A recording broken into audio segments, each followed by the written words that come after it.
देखिए, दो बहुभुज समरूप कब होते हैं, ये मैंने आप लोगों को अभी इससे पहले भी समझाया। अभी और अच्छे से आप लोगों को क्लियर कर देते हैं यहाँ पे कि दो बहुभुज जो हैं समरूप कब होते हैं। देखिए, जैसे समरूप बहुभुज, भुजाओं की समान संख्या वाले दो बहुभुज समरूप होते हैं यदि उनके संगत कोण बराबर हों। क्या बोला था, इससे पहले भी बताया, यदि उनके संगत कोण बराबर और उनकी संगत भुजाएं एक ही अनुपात में हो।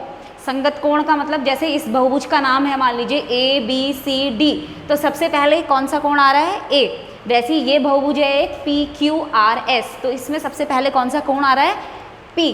तो कोण ए जो है वो किसके बराबर होना चाहिए, कोण पी के बराबर। जैसा आप देख भी रहे हैं आकृति में कि कोण ए जो है 105 डिग्री का है, और यहाँ पे भी कोण पी कितने डिग्री का है, 105 डिग्री का है।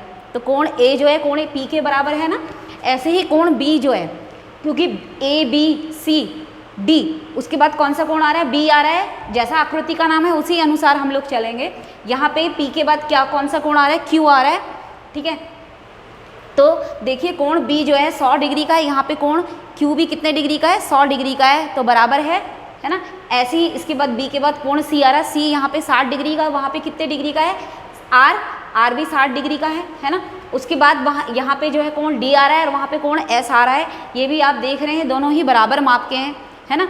तो सारे के सारे कोण दोनों चतुर्भुजों के एक दूसरे के संगत कोण आपस में बराबर है। जैसे आप देख रहे हैं यहाँ पे कोण ए कोण पी के बराबर, कोण बी कोण क्यू के बराबर, कोण सी बराबर है कोण आर के, कोण डी बराबर है कोण एस के। तो एक प्रतिबंध तो ये है समरूपता का कि संगत कोण आपस में कैसे होने चाहिए, बहुभुजों के बराबर होने चाहिए। दूसरा प्रतिबंध क्या है, दूसरा प्रतिबंध है कि संगत भुजाओं का अनुपात। अब संगत भुजाओं का अनुपात कैसे लेंगे, जैसे नाम बताया कि संगत भुजाएं जो है उनके नाम के अनुरूप ही आएंगी। जैसे यहाँ पे चतुर्भुज है हमारा ए बी सी डी, तो सबसे पहले क्या नाम आ रहा है, ए बी। सबसे पहले क्या नाम आ रहा है, ए बी।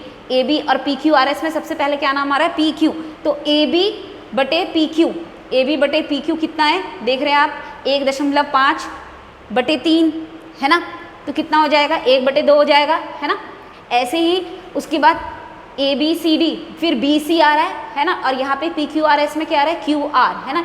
ये भी कितना है, 2.5/5 है ना। ये भी 1/2 आ रहा है। ऐसे ही आप सी डी और यहाँ पे क्या आ रहा है, आर एस, है ना। सी डी बटे आर एस का अनुपात भी वही आ रहा है। आप देख रहे हैं 3 बटे कितना है, ये 6 है, ये भी 1/2 आ जाएगा, है ना। उसके बाद यहाँ पे क्या आ रहा है, यहाँ पे आ रहा है डी ए, और यहाँ पे कितना आ रहा है, एस पी, पी एस बोलो चाहे एस पी बोलो, है ना।